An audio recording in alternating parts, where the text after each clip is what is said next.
So you remember in our last episode when we were crying and whining about our truth? Yeah, just totally forget about all that. We welcome you into another episode of the Wrasslin Roundtable podcast, and we're coming at you um, with a review of the Money in the Bank show, which ended up being quite a news-making show. And boy, we got a lot to talk about here. I'm Ryan, got Dominique here with us here today, as always, and Dom, we got to talk about that main event. We got to talk about that running in that main event because I don't think any of us saw that coming. Absolutely not. Um, which was much needed because the only highlight of that night was Naomi winning, which we'll touch bases on that. But the biggest shock of all was, TKO people in TKO actually listening to the fans and our great, you know, hopefully one day we can say our great friend Ron Killens had made a I would say a debut for as Ron Killens, but a return for as our truth. Uh, Man, that was a great feeling. It was funny because when he ran into the ring, I was like, "Oh, that's a black guy," and I thought about it. I was like, "Wait a minute, is that our truth?" And then when he stepped back and he took his hoodie off and showed his face, I mean, the eruption, you would have thought he won that title. Yeah, yeah, But dude. Yeah, the pop was insane. yeah, And not for nothing, when he pulled off that hoodie, he looked like he was like legit emotional here in that crowd.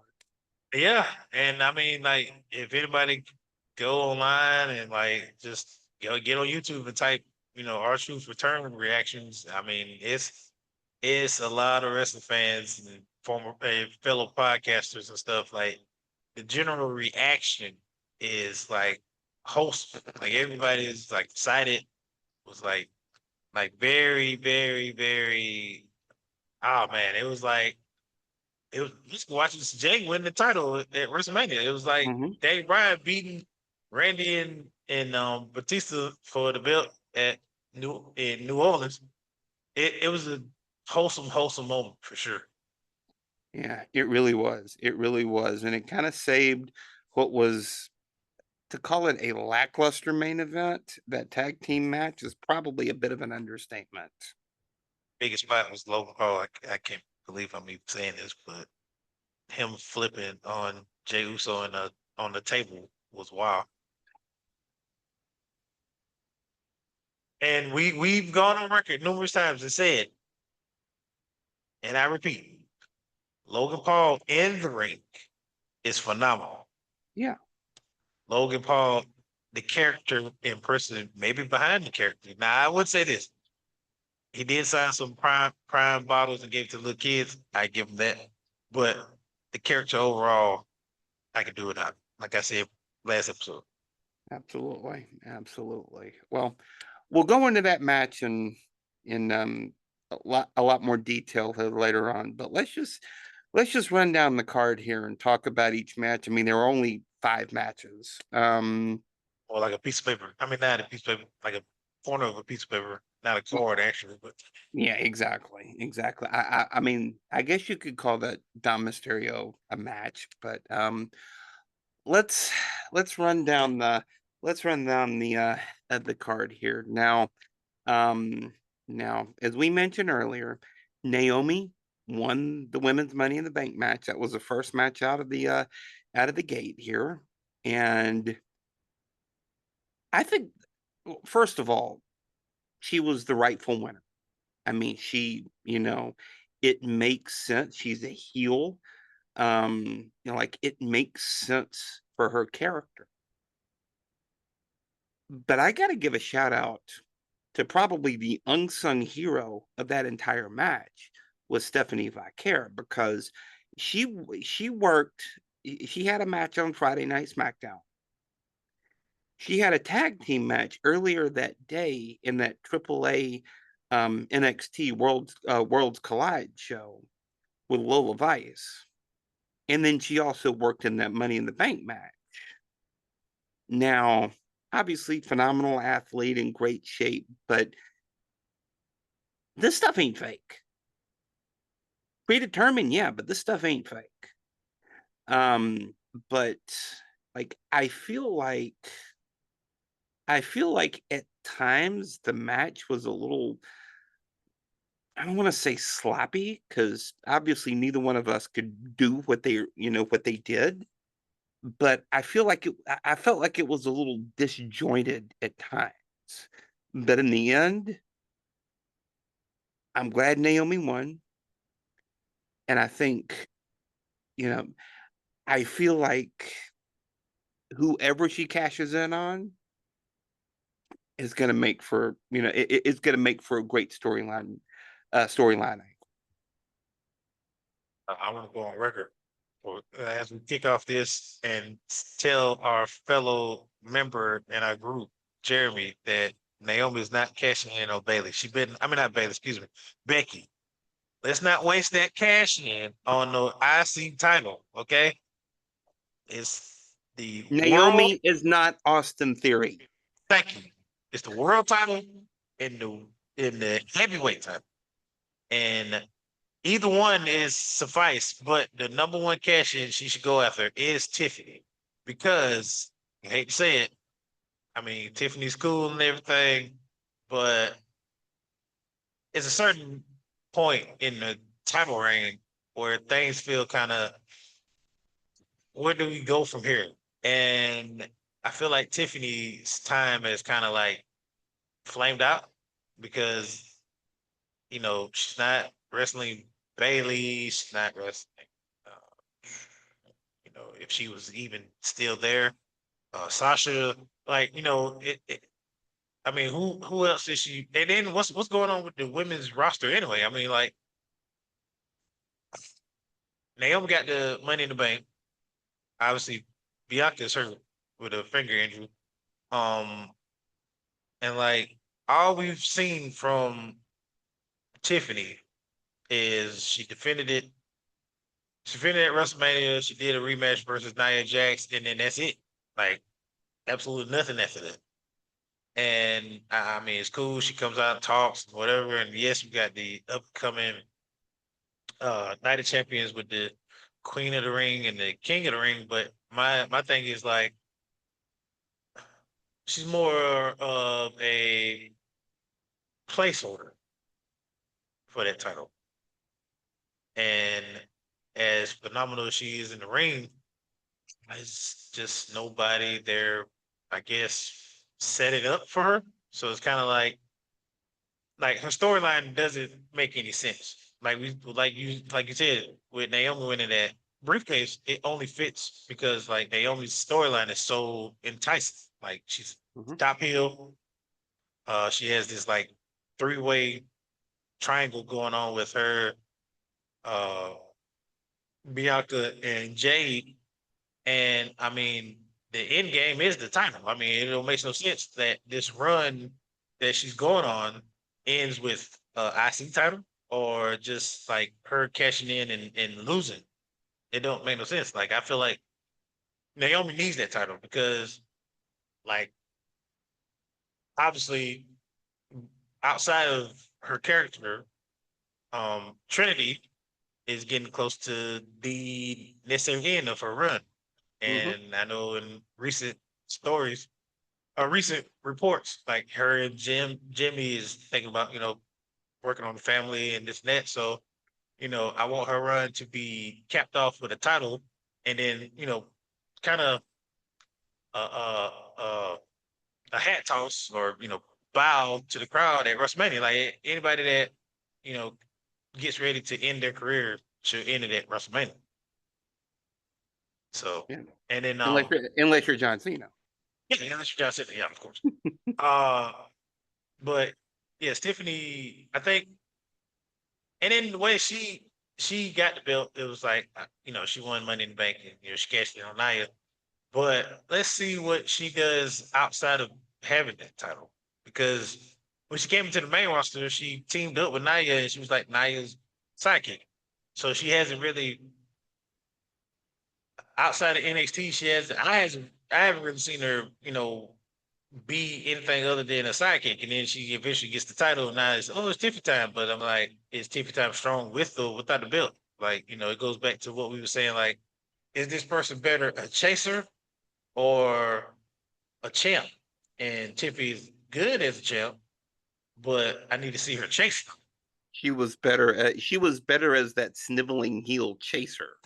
And she was better than Steven heel chaser. And now, I mean, I can't. She's a baby face, but like, I can't see her as a baby face with the whole pompous, like mean girl persona. Yeah, like yeah, Flipping her hair and like it doesn't fit. So like like I like, need like to the whole WrestleMania entrance in like a giant Barbie doll box. yes, yes. And like, sitting there calling Charlotte old and this and that. And I mean, I get it, but like that's more heel energy than anything else. Like if it was like a Lyra, she's a babyface. Like everything about her is a babyface. Obviously, Becky brought up the meaner side of her, but I mean that was needed. But with Tiffany is like a teetering like you heel is your babyface. I mean, I don't know what kind of I can't really connect to your character because I don't know where you're going with it. So, like, I just need her to reset, chase after the title, and then let Naomi, who's a heel, like she's a certified heel, be a champion. Yeah, But it yeah, was the right call. It made more sense for her being Money in the Bank winner because everybody in that match obviously deserved that spot, but at the same time, we said this before. Rhea can snap her fingers, she's in the title match. Boom. Uh, let's face it, Alexa, the crowd love her, we love her. To be honest, she could be put in matches and it'd be okay. Like why she's in the match, we won't even question. yeah, Um, Stephanie, she's pretty much in that penta. Like she's fresh, she's hot, she's like eventually she's gonna get a rocket strapped to her back as like she did in NXT. She's gonna be a champion soon. yeah. So But she's maybe like a year or two away from that yeah, happening. she's maybe a year or two, maybe even 6 months. Yeah, Kurt Angle. maybe by WrestleMania 42. Yeah, Exactly. Uh, Roxanne Perez, she got that yeah, stuff going on with Judgment Day. So it's like, I mean, you don't really need that. Or then there's always that possibility of she gets the money in the bank and then Liv screws her out of the title. So and then who else? Who's the last right. one? Julia. Yeah. She got this weird thing going on with her and the US title holder. Mhm. Correct me if I'm wrong. What's her name? Selena. Yeah. Yeah. So there was so many other outside factors that didn't make sense for them to have the briefcase rather than Naomi. And Naomi really deserved it. And I love the speech that Biggie gave to Naomi because she did deserve her flowers. Oh, absolutely, absolutely. Yeah. Now that was that. If you haven't seen it, Google that video because it was a really heartfelt speech. It wasn't speaking to Naomi the character, that was speaking to Trinity Fatu the woman, and she got emotional. Yeah. Like she had to really like take a deep breath, remember who she is, the character, She had to remember turn she was around. a heel. Yeah, Yeah, turn around to the fans. Like they was like, you deserve it. It was like, like I was like, yeah, okay, all right. Like she loved it internally, but she had to snap back into that character. So what do you think the end game is for her? Because I feel like the end game with Naomi is still Jade Cargill, but with that briefcase that she's got, um, could it be a situation where whoever Naomi cashes in on and she's the title, could it be a situation where that's like a crowning moment of Jade Cargill as the next big thing? all right, Or, here we go. yeah, Been waiting on you to ask this question. So Obviously it's not gonna play out like this. Maybe it will, but I feel as though Jade will. Now, this is my early prediction. Could be wrong. Jade will win the Queen of the Ring. Uh, and she will be, depending on how they do the title match. If they win Queen of the Ring and then immediately you and her fight at SummerSlam. No. Evolution. I'm sorry. I keep thinking about Yeah. SummerSlam. I keep thinking about SummerSlam because SummerSlam is too nice. It's SummerSlam is the one out of the big four, but we still got to get to SummerSlam, and Bianca still got to heal up. So I feel like Bianca, we're eventually finna get a three-way between Jay, Bianca, and Naomi. But to get to that, we got to kind of work out the Jade and Naomi thing. So Jade wins. She goes on to fight Tiffany at Evolution. She wins. Naomi cashes in on Jade. Now at Evolution and Atlanta. So Jade get her crying moment 3 seconds before she even turn around. Woo, boom, out. Naomi comes, cash in, boom. Now the sticky situation in that is how and when do you slide Bianca into that?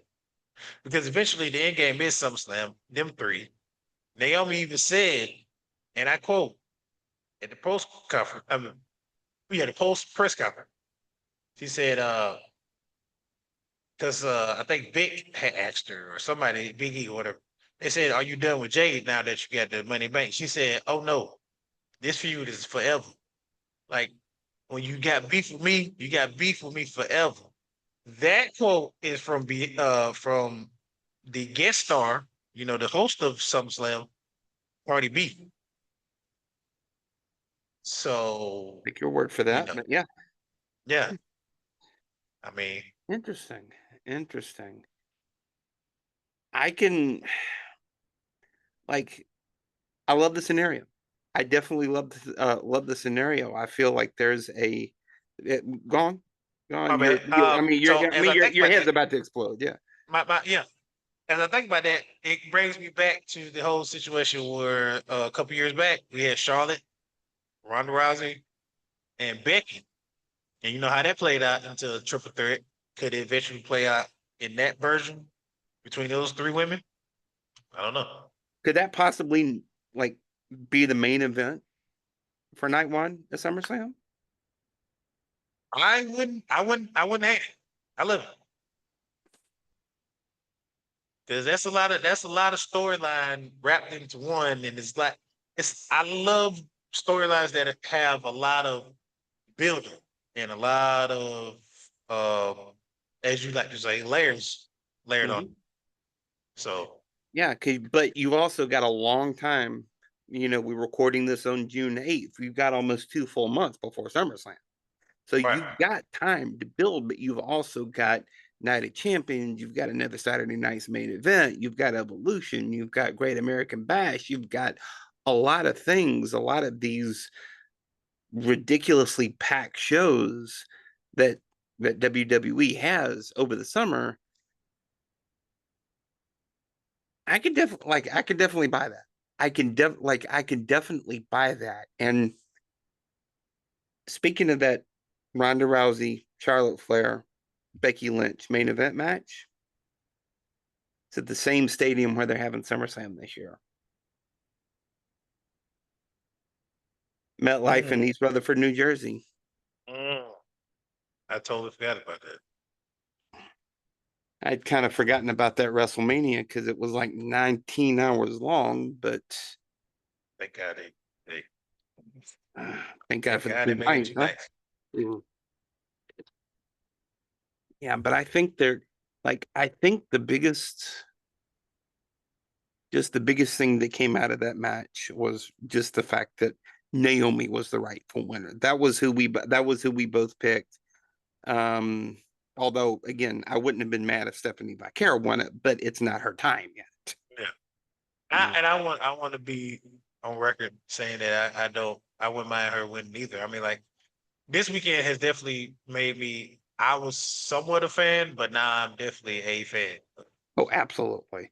Absolutely. And she's more than just that devil's kiss move, too. That woman can Yeah, she's go. way more. Yeah, Yeah. definitely more. Yeah, of course. Don't tell Booker T that. It just don't hit the same without Booker T No, no, no. narrating. So I mean, Pat doesn't do it justice. I love you, Pat, but he doesn't do it justice. it just don't hit the same no more without No, it Booker T. doesn't. No, it doesn't. All right. Speaking of Lyra Valkyria and Becky Lynch, the match, like, I want to give a positive out of that match.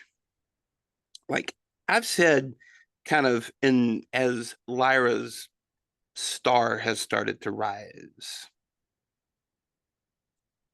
I feel like Becky Lynch working with her in this program has done her so much good because she's gotten a lot more, like she's gained confidence on the mic, she's gained confidence in the ring. I mean, Becky, first ballot Hall of Famer, Lyra, green as her ring gear, but she's still like her skills are raw. But at the same time, I hated the finish of that match more than about anything I've seen in a long, long time. When Becky Lynch, when Becky Lynch won, just I did not like the finish of that match at all. Yeah. Um, I've been on record saying about I didn't like Lyra being the IC champion, but as Yeah. weeks going on and she's been feuding with Becky, I want to give her flowers. She has definitely came a long way, and I like her now as well. She's phenomenal in the ring. I mean, Yeah, she just really is. skillful as could be. And this feud has definitely helped her. And kudos to Becky. She is first ballot Hall of Famer, but this feud has done nothing for Becky in a sense of it kind of it's played out as far as me. Um, the main character is stale. Uh, she's acting like one of those old veterans now that like, oh, I don't get my respect. I'm the man. I'm this, that, and the third. Blah blah blah blah. I, it's That's not gonna work for me, brother. it's not gonna work. It's Hulk Hogan. It's giving me Hulk Yeah, Hogan vibes. Becky Yes, Hogan all over again. Yeah. Becky Hogan. Yes. So like, I mean, oh, I get to go home with my hot husband and blah blah blah. Like, come on, man. All right, you get to go home to your husband and y'all figure out what clothes y'all going to wear for the next event. I get it. Um, I need, uh, I need a reset. I need to revamp the man. I need Becky to be like her husband. I mean, like Seth has went through four variations of Seth Rollins. He went through Mhm. the architect. He went through the visionary. He's went through the Messiah. He's went through the Seth flicking Rollins. Like, and we've got Becky, the last kicker, the man, and that's it. Done. All right. The man was hot back when Ronda Rousey was around. Now, can we move on to I don't know the mom? Just something else different than the man is getting played out. And I'm gonna give a shout out to my one of my good friends, Jeff. Uh, it was in the very peak of the man, right? And I was on that train. I was like, I like the man. Da, da, da. And he said something to me that just totally flipped everything about Becky to me. And I was like, "Hey, man, what's up? Why you don't like Becky? Becky was cool on the mic and this and that, and she's badass, with the broken nose, whatever." And he was like, "Ah, Becky just don't hit it for me. She's born in the ring." And when he said that, I think it was a Monday Night Raw I started watching, and I started watching. I really started watching that match, and I was like, "Yeah, this match is boring." Like, and it's if you ever sit and notice the match, all right, Lyra, Lyra. Valkyria, she's younger, she's faster, she does all these different moves, and suicide dive, this and that. And Becky, she does you know, she do a couple moves here. She like looking around, like if she don't get pinned, she like doing like that and all this other stuff, and it's just like, I'm gonna do the manhandle slam, and I'm like, first of all, the move looked like she's doing the bookend more than she's doing the rock move. Mm-hmm. So, but no offense to Becky, Hall of Famer, but it's getting to that point now where I think it's what they say this in baseball or whatever. It's changing of the guard. Like you start seeing, newer and like that nice shiny toy, and then that toy you're used to is getting kind of like stale. Like it's time to you know let it Kind go of on the like pasture. kind of like what Becky Lynch was back in 2017, 2018, 2019. Yes, yes. Yeah. Like the new age, new people, Stephanie's and the Valkyrias and all these other worlds are starting to come in and do more and more exciting things. Yeah. I was thinking earlier today about about this feud. Now, um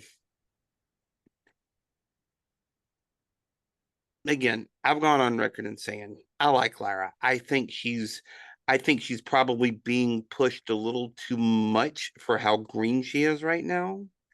But at the same time, I definitely see like the total package with her in very short time. But I don't know why I put these two together, but Diamond Dallas Page and the Macho Man back in 97, 98, something like that. One of my favorite feuds from that period in WCW. Um, how that started backstage, how that started was Savage essentially coming up to DDP in the locker room and just striking up a conversation with him. And, like he saw something in DDP at the rate, like the place that he was at that time. And Macho Man was like, and I'm definitely not going to try to do an impression of him. But, he was like, you've got the skills, you've got the charisma, you've got the total package. Let my my veteran savvy kind of help you get past that hump. And look at DDP now; he's in the Hall of Fame. Right. I kind of see something, and I get that. I don't obviously we don't know what went on backstage, but I kind of get a feeling that it was something similar with Becky coming up to Lyra. Both both Irish women, both kind of in that similar mold. Um, but at the same time, just Becky needs to reboot that character. She really needs to reboot that character because I like her. Let's not get it twisted. I like her. I have always liked her. Yeah, But I like, her character needs to control alt delete so bad. and I think that's the issue that I have. Like, it's not the fact that Becky's born in the ring; it's just the fact that the overall package for um the feud she had with Charlotte, it was A1. The feud she had with Ronda Rousey, A1. Feud, Yeah. those three together was classic. But now it's like either with she's feuding with Lyra, obviously, to break her up. That's Mm-hmm. that's that's that's great, and I like that. But I was more disappointed because I remember, I said in the group, I said, I would like this match if Bailey shows up and costs her that time. But obviously she didn't. Maybe it's a bigger bigger thing they setting up. Maybe they're leaning towards evolution. So that's fine because I mean, let's face it. Me being a father to a very young girl, I was excited for the very first ever all women pay per view. There's a Sure. big stepping stone in the right direction as far as women in professional wrestling. You know, versus what they had to go through in the past. Like I love seeing stuff like evolving in these trailblazers and stuff. Which speaking of trailblazers, we're getting one next Monday, not this upcoming Monday, but the week after. Nikki Bella, Nikki Bella, excuse me. And I mean, it's great to see her coming back, but I'm excited, but I'm not excited. I know she's coming back, obviously, to maybe start a program with somebody to lead up to evolution, which is totally fine. I get that. But um, to go back to what I was saying, like, I am very glad that we're getting evolution back. The very first pay per view, I can't really say that it was a hit for me, but I'm only saying that because, like, I feel like they should have did more to it. I think there should have been more promotion, more. You know what it was? That's what it was. Evolution One was terrible because of the fact that they tried to surround it around Ronda Rousey and not focus on the talent that was there.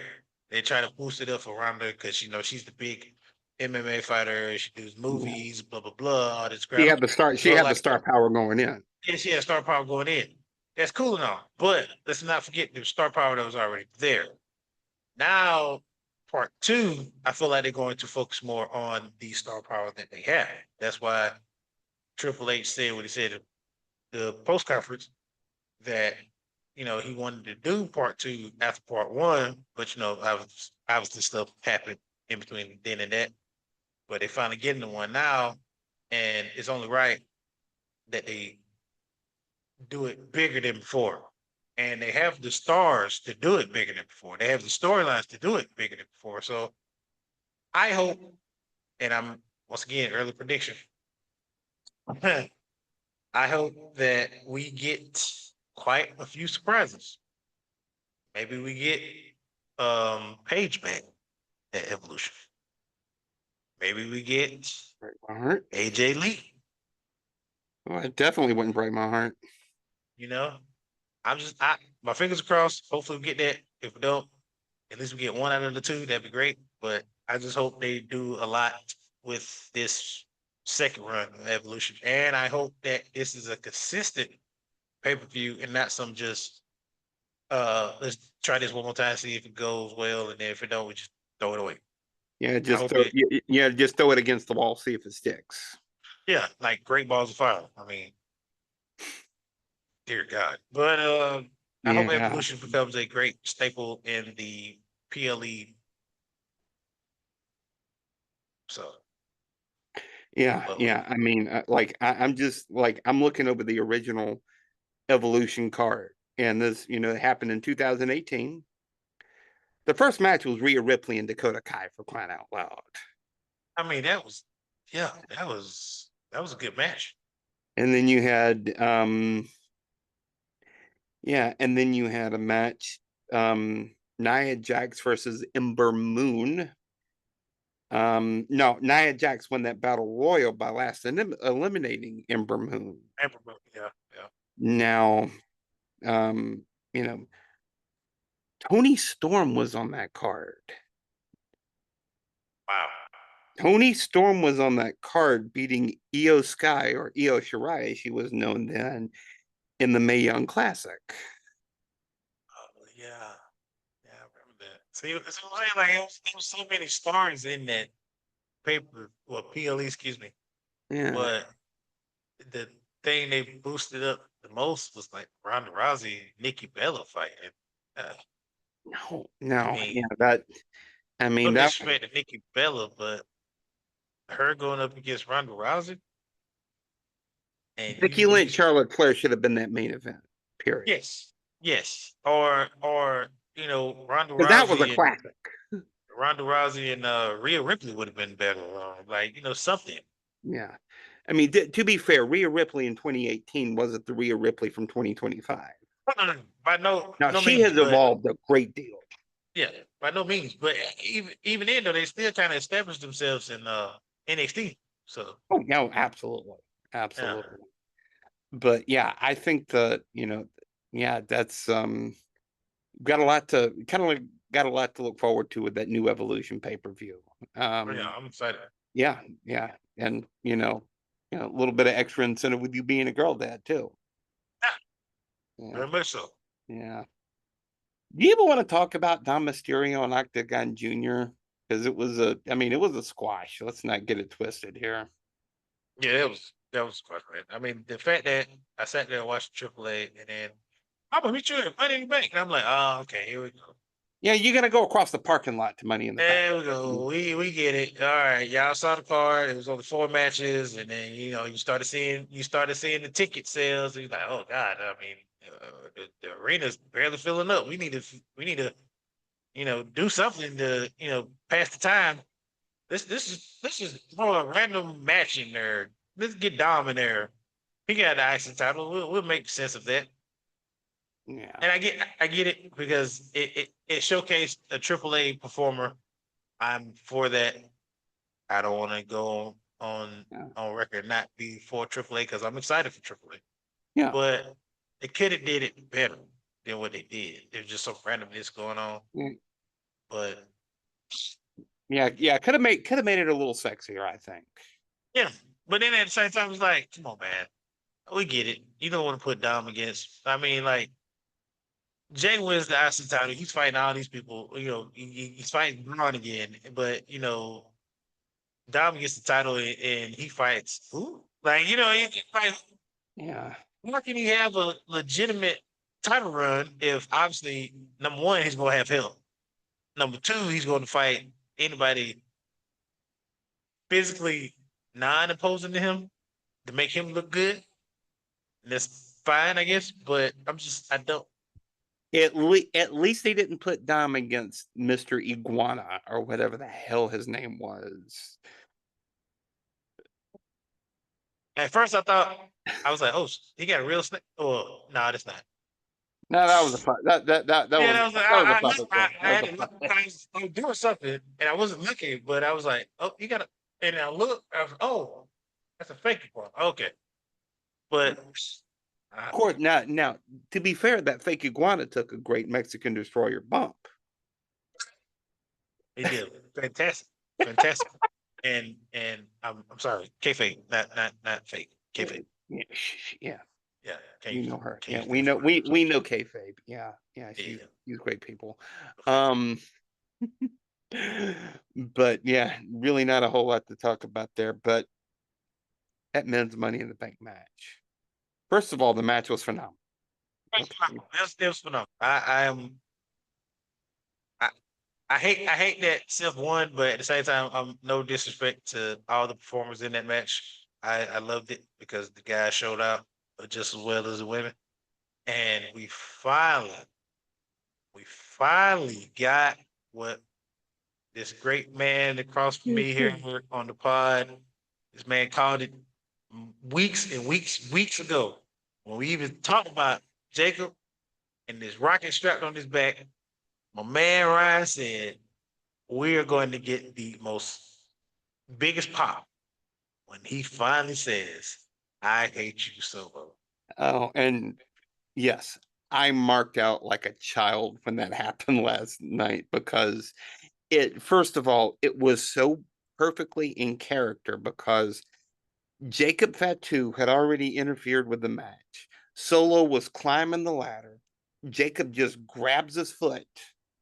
Solo's like, what the hell's going on? And then he finally just has that I hate you Solo moment. And then boom, super kicks him right in the face. And then what said him so well, Ryan, is the fact that this man came in and he obliterated Seth Rollins, Goonies or whatever. This man, Irish real Braun, not Braun, excuse me. Bronson Reed Bronson Reed. picks him up.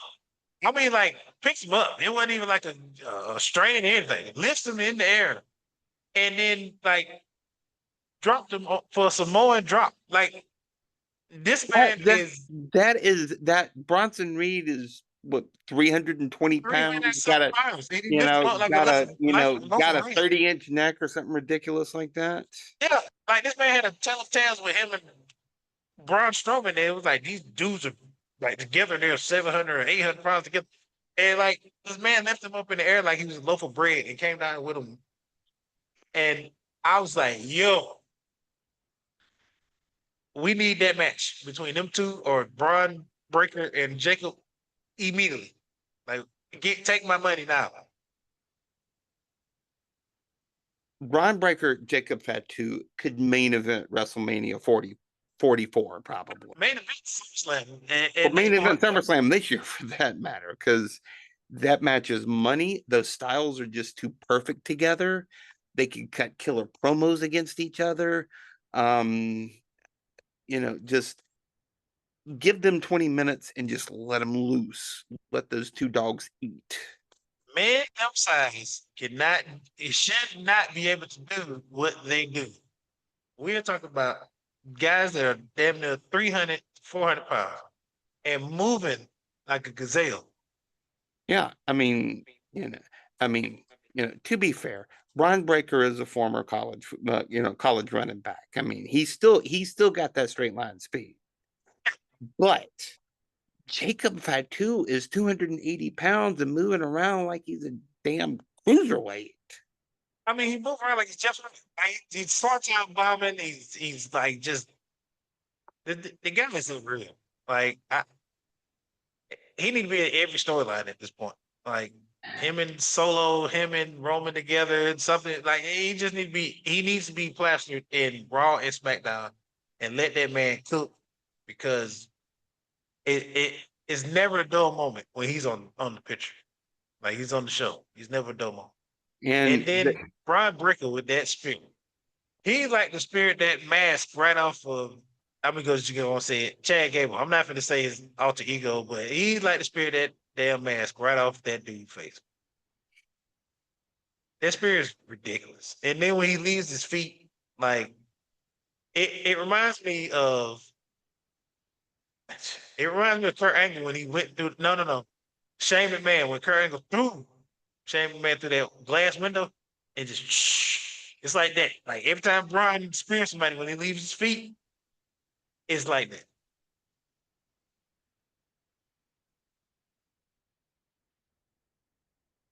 I don't like I'm speechless. Just to kind of think of what Solo and Jacob Fatu can do. Number one. Number two,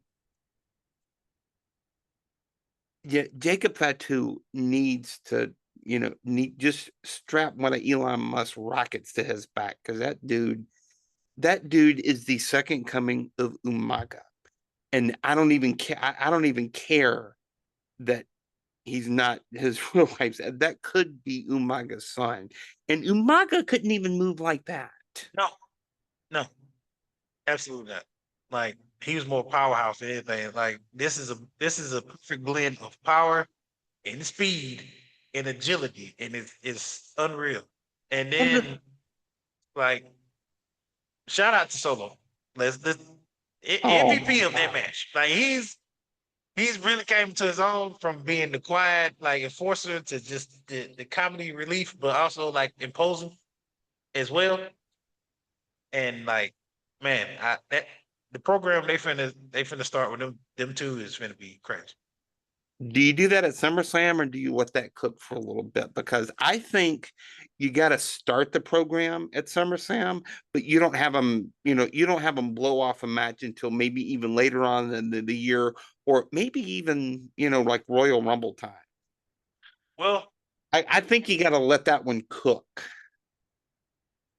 in the world of old, he who would not name, it definitely would have cooked. But this new era with TKO and this all these different PLEs and stuff going on, Yeah. it's gonna be impossible to even get to SummerSlam without them blowing off by then because of the fact that I mean we got Night of Champions coming up, and then on top of that, now okay, I can see this setting up. All right, so Jacob has the U.S. title, right? Solo costs him that title at Night of Champions to Damon Priest. All right. Okay. Okay. Okay. Then we move on next month. They feud, blah blah blah blah blah. And obviously Evolution is the Saturday night. Okay, Saturday night main event. All right. We get a tag match. All right. Eventually, in the incoming weeks, obviously JC and Solo are gonna jump Jacob, right? It could be like Jimmy's he's kind of like reluctant to help Jacob, but eventually he will help Jacob. They join forces. We get a tag match at Saturday night main event. Boom. Okay. Now the oncoming weeks lead up to uh probably a face off between him and Jacob and Solo at SummerSlam. I mean, to be honest, you could probably continue on this rivalry until Survivor Series, but I mean, it's a lot of pieces they got to be added. They can't just be Yeah. them two going back and forth. A lot of time, and there's a lot of time between now and November too. And a lot of time. Yes. Yes. Yeah. I mean, and let's not forget Survivor Series being held at a stadium this year too now.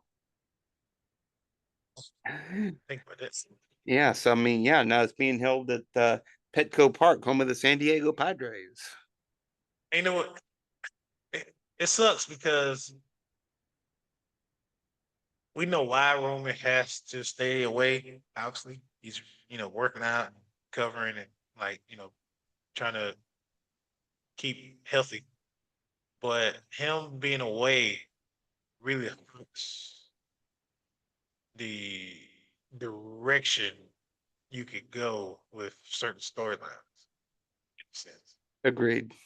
Agreed. Because and like obviously I'll touch on it when we get to the main event, possibly. But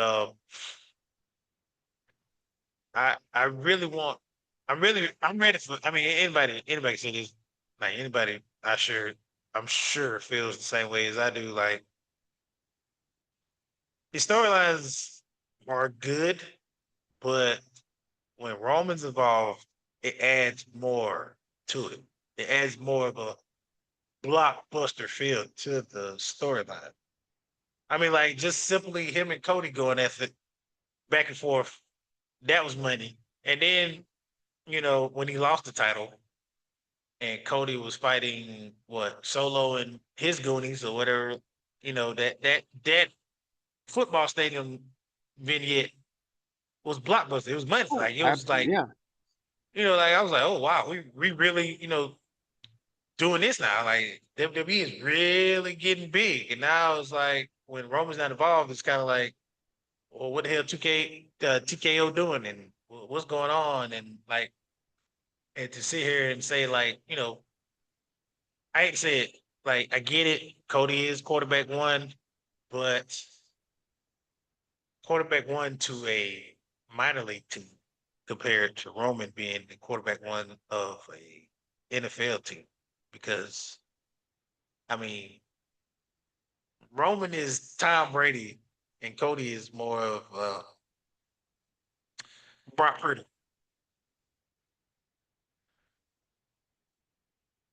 yep, yep, I mean, I get it. He's for the kids. Everybody yeah. loves Cody. This, that, and the third. We wanted Cody. We want Cody. But the only reason why they wanted Cody for that match at WrestleMania is because he had to finish his story. But at the end of the day, Roman was the big ticket. Like everybody else wanted to be in the match with Roman, while Roman is the guy. Like he's the guy that say I'll be all. You know.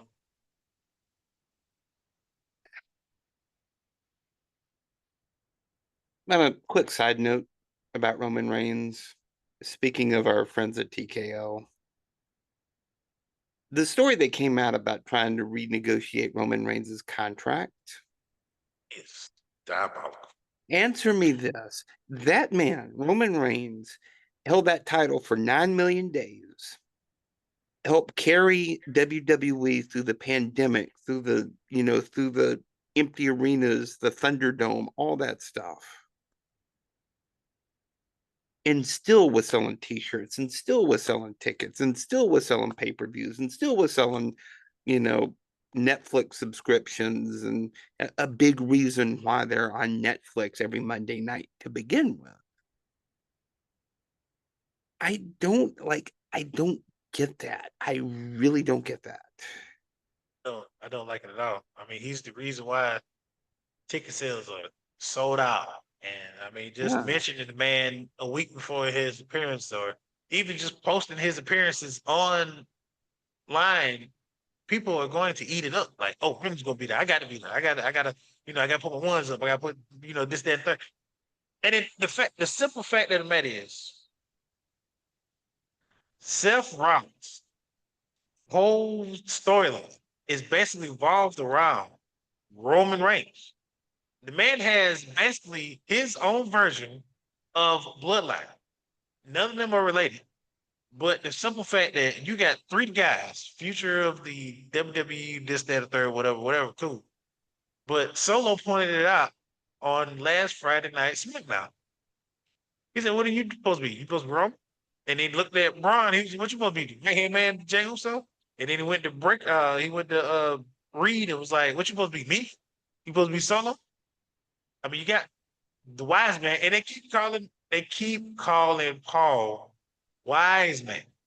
And I get it. Everybody's like, "Oh well, we're gonna see, the OTC no more," because I mean, he's not with the wise man. But obviously, the wise man is still around because they keep calling Paul the wise man. So, with that being said, either Roman's coming back as the OTC, or he's coming back as the OTC with a little bit of shieldness around him.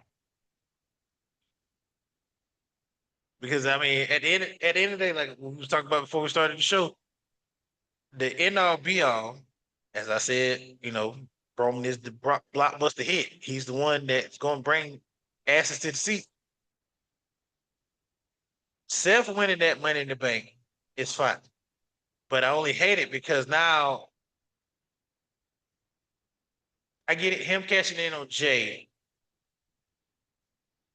and winning, he gets the power back or whatever. But I got a lot of words forming in my mind here. I'm trying to think. So, You good? you know, what's that famous saying that Rick says? Is it the title? Does the man make the title, or the title makes the man? Right now, granted, John Cena is the greatest of all time. Obviously, he's 17-time champion. This, that, and third. I get that. Uh, to me, when Roman had that title, the undisputed title was the title, right? When he lost that title, I don't know if you feel this way, but when he lost that title wasn't that desirable anymore. I don't think. Like, obviously, it's desirable. Like, who's gonna beat John Cena, the greatest of all time? This, that, and third. But with his heel run now, it don't hit the same as when Roman had it as a Agreed. heel, and it was like this big mountain to climb, and everybody climbs it, and everybody loses or whatever. But with John, it's just like, I mean, when is he gonna drop it versus who is gonna beat him? And then with the Jey Uso aspect, I'm happy Jey got the belt. I want him to keep it as long as possible, but obviously with Seth having that briefcase, I mean that's the safest route. But me personally, and I know this is going to be a shocker, I think this is going to blow everybody's mind. When I say this, hopefully this gets us more viewers. But I was thinking about this last night before Money in the Bank went off. What if Seth doesn't cash in on Jey? obviously they're not going to go this route. But what if he don't cash in and he cashes in on John? Now, hear me out when I say this. All right. The reason why I believe he should cash in on John is then Seth does something that Cody doesn't do. I beat the guy that beat you, right? Cody and Seth has this beef. When Cody came back to WWE, Cody is undefeated to Seth, correct? Mm-hmm. With Seth cashing in and getting that title, not only do you break, not break, not only do you beat the greatest of all time, now you have the title that Cody used to have. And now you basically have the partner, like you have the title, right? Now that adds more fuel to the flame of the undisputed title. Seth has it. He has his doonies. You know, now quarterback one, he's chasing after the title. Now we get Roman back in the hunt for the title because he's the OTC or whatever, or the tribal chief, and now we have this. We get back to what we was getting fed the past 3 years, like that storyline enriched in more layers of stories because Seth and Roman have their own beef. Seth and Cody have their own beef. Roman and Cody have their own beef. And then also it plays into the what we watched 3 years ago. I helped you beat this man for this title. Then you turn around and help this man. And I have my issues with you, obviously, because I haven't beat you, but now I have something that you want and you can't get it.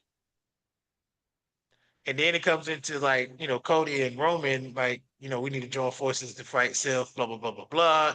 It's so many different layers that could be worked around those three guys in that one title. Yeah. Got a lot of layers there.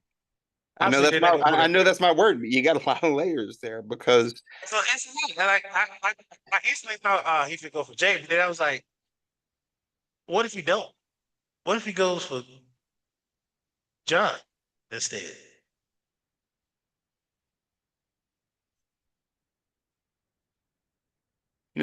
and you were saying that. And you were saying that. When you were first started talking about that, I'm thinking, okay, is Monday night with that Gunther Jey Uso match? Is that a place where you can have like maybe Jey Uso go over by the skin of his teeth and then Seth Rollins come by and just kind of pick the bones?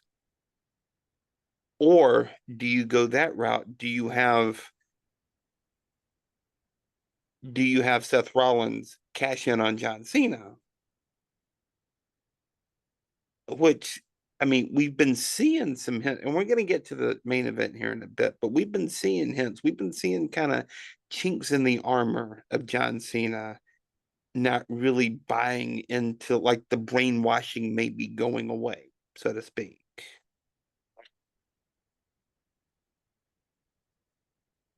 But is it too soon? But is it too soon to pull that trigger? Yeah, that's a dreaded question there. Because I feel like by the end of the year, I don't think there's any way in hell John Cena retires as a heel. I I've never thought that. Um, but do you see like any way possible where we start seeing the chinks in the armor even now? Instead of like the holy crap moment, what the hell have I been doing with the last year of my life kind of moment? Uh, as you was adequately putting it, something popped in my head, like a light bulb went off in my head. Now,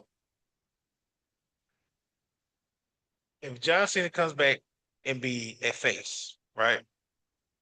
It's still it's still murky. Like, okay, because that balance of power, that balance of the dark side and the light side. Like I know a lot of people, viewers or listeners, like they always going back to Star Wars, blah blah blah blah. But like the AKA Force, it's kind of soft a little bit, okay? Because we got Seth as the heel, all right. We got Uh-huh. John as the heel. John ain't been thriving as a heel that well. Um, Roman is the anti-hero heelish. He's just wrong, right? Obviously, Jay is the biggest babyface of the brand. Like, I mean, he's pretty much over 40 at this point. And Cody is the quarterback one, that's cool. But as our wrestling group chat has preached from that moment when Cody won the belt, and we've moved on and went on to Kevin Owens and this and that. And he's even said this. He said that the Rock offer is still in the background, like it's still there. Like he still wants to quote unquote sell his soul. Which, oh God, I wish they would never did it, but it's still there. Now, is it possible that we get a Homelander Cody in upcoming months? Because at the end of the day, Cody ain't gonna win that belt back by just being Cody Rhodes. He's going to have to do something diabolical to get that belt back. And in the past couple weeks, whenever John has wrestled, he's used that belt to knock his opponent out, including Cody. Yep. So, I mean, Cody's going to have to pull out some dirty tricks to get that belt back. And I mean, let's face it, like some crowds have said, "Hey, Cody, we love you," da, da, da. But it has been some crowds that been kind of booing Cody lately. The reactions have been more than mixed. Yes. So our TKO, aka Triple H, who's the creative guy, who's basically been one of the greatest heels of all time, who knows the business inside out.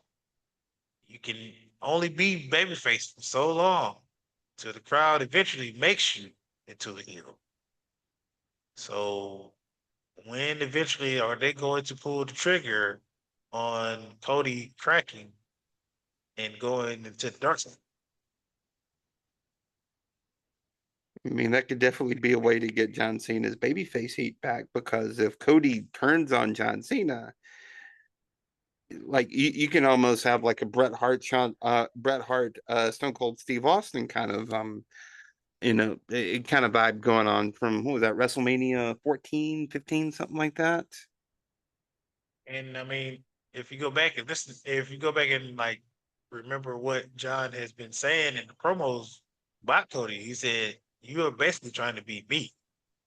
You're Yes. playing this persona, you know, you know, listening to the crowd, being this puppet or whatever, until eventually you're going to crack. You're going to realize what I finally realized. But are you going to realize it sooner than me?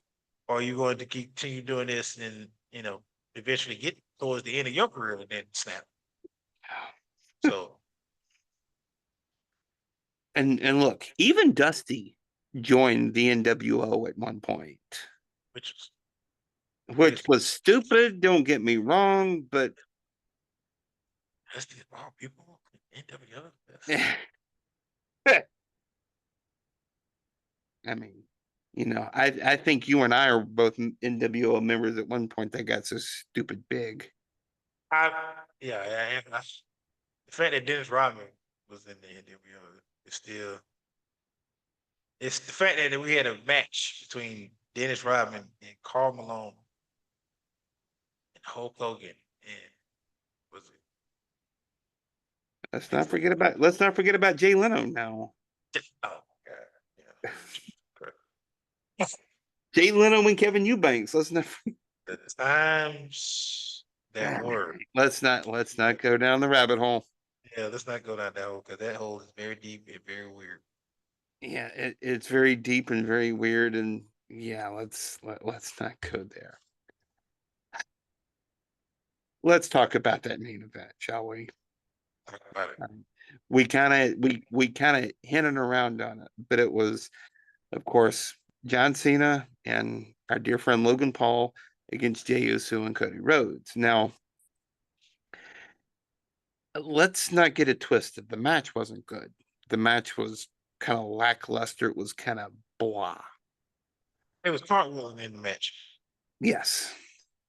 But the finish with that Ron Killings run in Safe.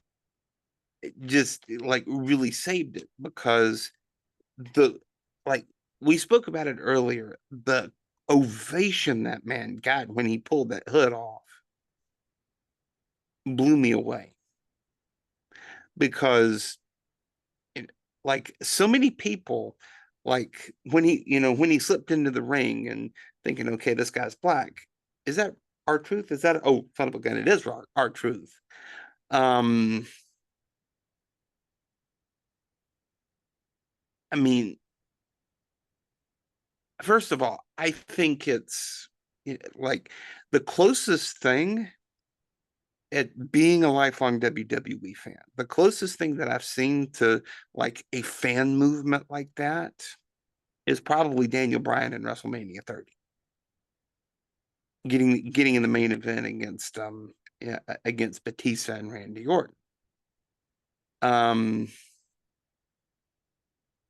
but Daniel Bryan never was unemployed, whereas Ryan Killings, our truth, it's going to be hard not to call him our truth, honestly, but because I think a stipulation of his, re-signing was to use his real name. Um, I read that he's using his real name.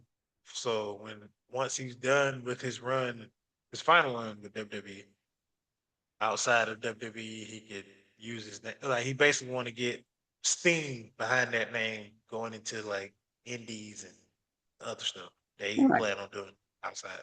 right. Because not for nothing, I think he stays with WWE for the long run, but I don't think he wrestles in WWE much past maybe the next couple of years. Yeah.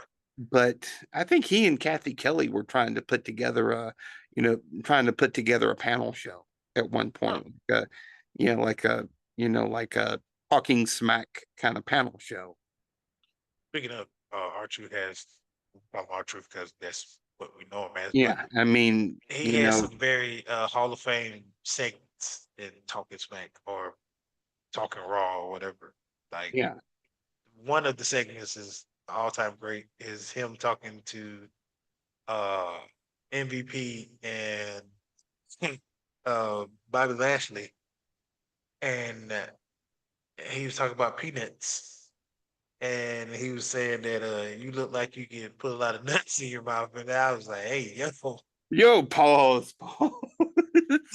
man, and oh man, oh god, MVP and Bobby was like, what you say? And he's like, hey, no, no, no. So that man, our truth man, soon as he calls it quits, they need to put him in the Hall of Fame class that year. Don't wait. Do it immediately. Because that man there is comedy gold. He's one of the best comedic wrestlers we've ever seen. Of all time. Yes, yes. But you can take him seriously. I mean, like Santino Marella, bless his heart, was always a great comedic wrestler, but you can never take him serious. Never, never, never, never. But Ron, I mean, like he left WWE and he came back. But during that time he left, I mean, the man was NWA Jeff, what was it NWA or TNA? It was one Yeah, of those. I think it like NWA/TNA when Oh they were yeah, still kind yeah. of But tied he was in. Yeah. world champion, so it's not like it basically Naomi's situation. I mean, even though I think he got released rather than left, but I mean, basically, he made a name for himself outside of the ring, and then came back, well, outside of the promotion, and then came back, and hey, the man has done it all. He's wrestled The Rock. He's done this. He's done that. He's Main right event with of pay-per-view Tupac. against John Cena. The main event with John Cena. Outside of WWE, he's ranked with Tupac. I mean, like the man is Yeah. phenomenal. He's the most interesting man in pro wrestling at this point. And he comes across as this kind of like ditzy goofball. But if you've ever heard Ron Killings out of character, that man's smart as hell. Like he's incredibly well spoken. He's smart as hell. He's got that, but he's got that edge about him that just feels, you know, goofy. Yeah, but Yeah. but like he's the real deal. He's absolutely the real deal. And and I'm glad that it took kind of this public outcry against against TKO primarily, um, to really help the public, to really help the wrestling world see just how valuable this guy is. He's not one of the all-time great workers of all time, but he's one of the all-time great workers of all time, if you feel me. And just the simple fact that within 72 hours they did everything they possibly could to negotiate a new contract with him, gave him what he wanted because of the fact that he was so valuable to not only us as fans, but the company, the company alone. And like just to know that our voices matter makes it even sweeter because it's like, they're gonna do whatever they want. They gonna force prices down our throat. They're going to like just basically it kind of felt like a worse version of what we went through with he who will not name Right. around that period where he was just like basically doing all kind of storylines and just making us take it. Like just hey, y'all gonna like it or not. Let's not forget about Austin Theory's golden egg. Yeah, let's move from there. That's just like saying, Logan Paul's gonna be world champion. But to Don't continue on even joke about that. to continue on with that though, to see was it Kathy Kelly that did the backstage and Mhm. she was the way she was getting emotional about it. And it was just all around a wholesome moment because you could feel the love from not only just the fans, but just the personnel that worked with WWE. Just so excited about him being back. And I am excited to see where his last run goes. I'm excited to see Ron Killings instead of R-Truth. And I feel like we're going to get the more edgier. And I'll be remiss not to mention this. Um, my friend again, my best friend, one of my best friends, Jeff, he texted me today. We was talking about it. And he was talking about it. And he said, so he said, bet I can guess who's gonna beat Cena. And I said, Cody, LOL. And he said, I bet our truth does. And I was like, we got his job back. I don't think him winning the belt. And, we got a job back. The fans got his job back, but I don't think us crying for him to come back is really gonna push him that far up to like get the title. But that is a good. I mean, I want to give him his flowers on the show to say that that wouldn't be out of the realm because I mean this is pro wrestling. I mean, it ain't like but would it be terrible if R-Truth win the title? No, absolutely. I No, mean, like we want him to win the belt at Saturday Night Main Event, but I really think with Cody beating John in that tag team match, obviously that's foreshadowing. Like, oh my God, he's the first one to pin John since he won the belt. I think it's gonna be Cody, obviously, but me personally, like I said, I think we need a little bit more of a shakeup. And with Seth having that briefcase, and I mean, he literally lost his title because he wanted to help Cody get the undisputed title.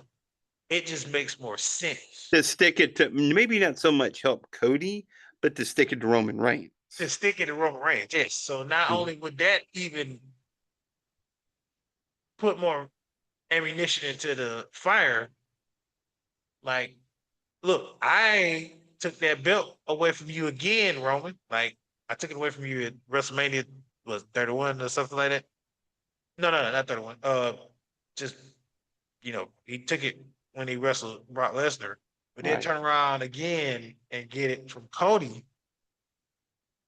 And then, we finally get that end game of Roman versus Rollins somewhere down the line. Yep. Because I mean that I don't care what nobody says. That shot they did at was it WrestleMania? Yeah, it had to be Yeah. WrestleMania. Yeah, you're Where talking about the Roman heist of the century. Yeah. no. That shot where Roman was in the corner. You remember? It was recently. I think it was the WrestleMania, not the one with CM Punk and Rollins and Roman, but it was WrestleMania. The main event, I think, where Roman was standing behind Oh yeah. Rollins, Yeah. looking like a lion about to jump on, and Rollins knew it was coming with that chair shot, and he hit him with the chair. And I mean, just the pettiness of these two.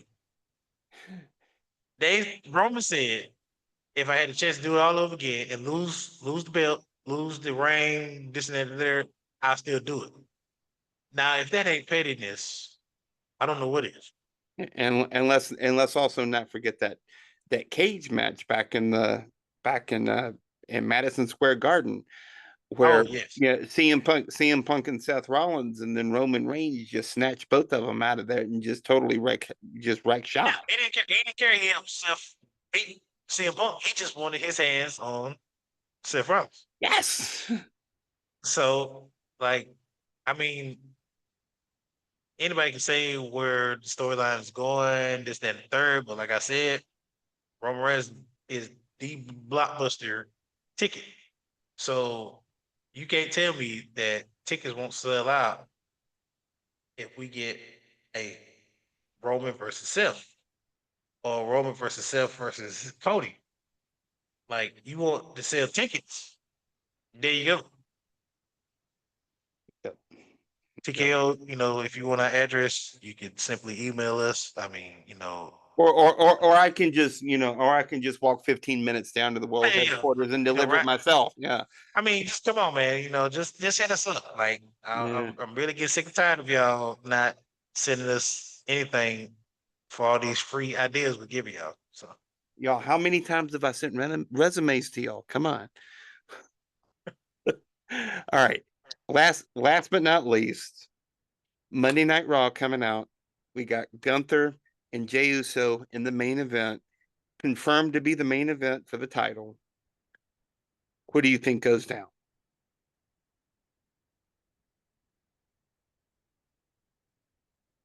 by the trajectory of where they're going with Jay's reign, he wants to prove the world that he deserves that belt. Uh and as fans of Jay, you and I mean, we already felt like he deserved that belt way before he won the Yep, Royal Rumble.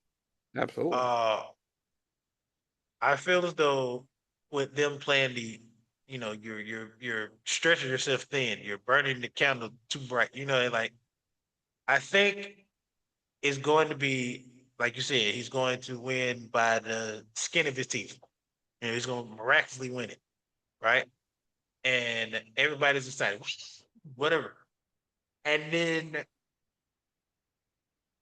where are they tomorrow? Where's the location? Do you know? Good question.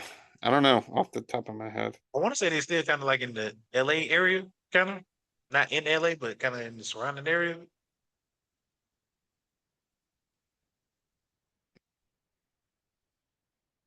Checking. Uh,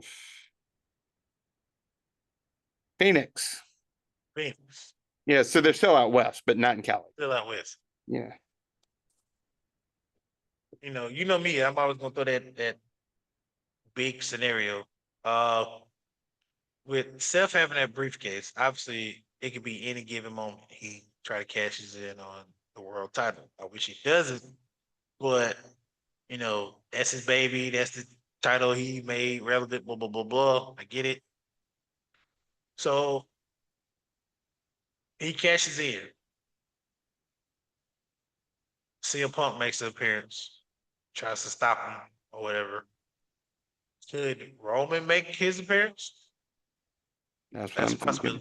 possibility. That's what I'm thinking. I think that they kind of play it similar. I don't think they let him hang on to the briefcase for as long as they did Damian Priest, but Yeah. I think they kind of play it similar to that, in that Damian may come down with the intention of cashing in, but before he gets a chance to hand that briefcase to the ref, he eats a spear from somebody in the hood, and it's Roman Reigns. Yeah. So yeah, I hope they don't do the whole yo-yo effect where they like, hey, he could be cashing in or this could be any moment. And like, hey, I just want you to know, Jay, like that target on your back, it gets bigger and bigger because I can pick anytime I want to get you.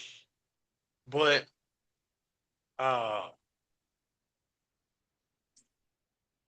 I would look. Because I think we went on record. I think I said this before. This whole Netflix era of Raw has been terrible. From bef- the first episode was great. It felt like a movie. It felt like, oh god, yeah, we're on Netflix. This is gonna get good. Then from then on out, it's been kind of making it. You know what I mean? Like I'm like, damn, I really I wasted. mean, I mean, you could put that back on USA. You could be, yeah, I can enjoy it better knowing that I didn't have to pay to watch this.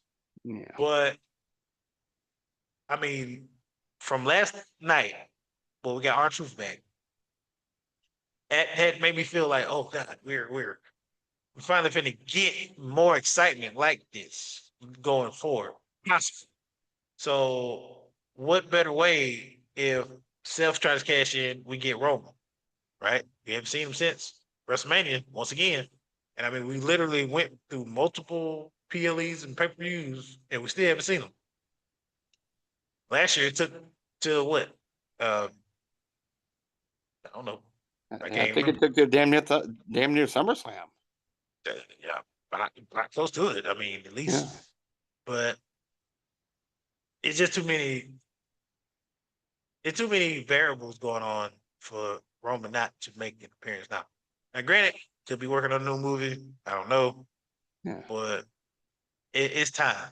It's really time. I mean, CM Punk can only do so much until it's getting to a point now where I'm like, Roman need to show up because you know, comic book fan as I am, Roman is Batman, Seth is Joker. CM Punk is more of uh, Red Hood at this point. I Yeah. don't know. But yeah, it's like, you know, as loved as CM Punk is, I mean, you're pretty much on that thing, like I said with Becky and the other ones, like y'all are getting close to the end of y'all run. And I mean, the big boys, the guys, the pillars of the company have really been carrying the company. So it's kind of like we need those two to face off. We don't need CM Punk. We don't need John Cena. Like I love John Cena. I'm glad he broke the record. I'm glad I'm alive to have witnessed that. But since he has that title, that his retirement run has been kind of that boring. It's been Less than kind of good. less than good. Yes. Yeah. Yeah. So Well, we're going to do this again next week. always. All right, my friend. Well, been another great episode this week. I just love talking wrestling with you. Love talking wrestling with our fans here. Um, don't forget to follow our Facebook page. We're growing that. Um, don't forget to follow us on YouTube, Spotify, Apple Podcast, all those places. Leave comments, 5-star reviews, tell a friend, hell, tell somebody you don't like to come listen to, come listen and watch the Wrasslin Roundtable podcast. And give us some, give us some topics, give us things you want us to cover. We had recently a fan asked us to cover a old PLE or a Yeah, show. So, which were, hey, which probably once the kind of the fall swoon hits, we're probably going to hit that.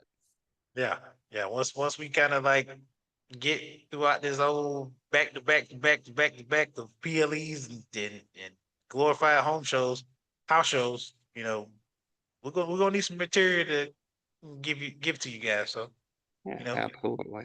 Absolutely. And before we wrap it up this week, just wanted to give a shout out to Apollo Cruz, who news came out that he got his college degree at the age of 37. Not even going to hate the fact that he got it from Auburn University, but it's something that definitely meant a lot to oh yeah, yeah, most definitely. We you know, I don't want to sound like a dad or anything, like we say we're proud of you or whatever, but we are very, it's very awesome to see that, and I hope that it shows anybody that you know leaves college or you know life be life and sometimes. So him. don't ever think you can't go and finish a dream or finish a goal of mine that you planned on doing. So Absolutely. I mean, as long as your heart's still pumping, as long as your brain's still firing, as long as you can still draw air in your lungs, there's still a chance. I mean, if Trick Williams can win the TNA title, I mean anything is possible at this point. Well, I mean, when Trick Williams, when he doesn't believe in Joe Hendry, that's the problem. I'm ready for that get back. Oh yeah, no, that's gonna be receipt. So on that note, thank you so much for listening to the Wrestling Roundtable. For Dom, I'm Ryan. Wrestling Roundtable, presentation of Royal Hearts Media. Until we eat again, thank you for listening, and so long for now.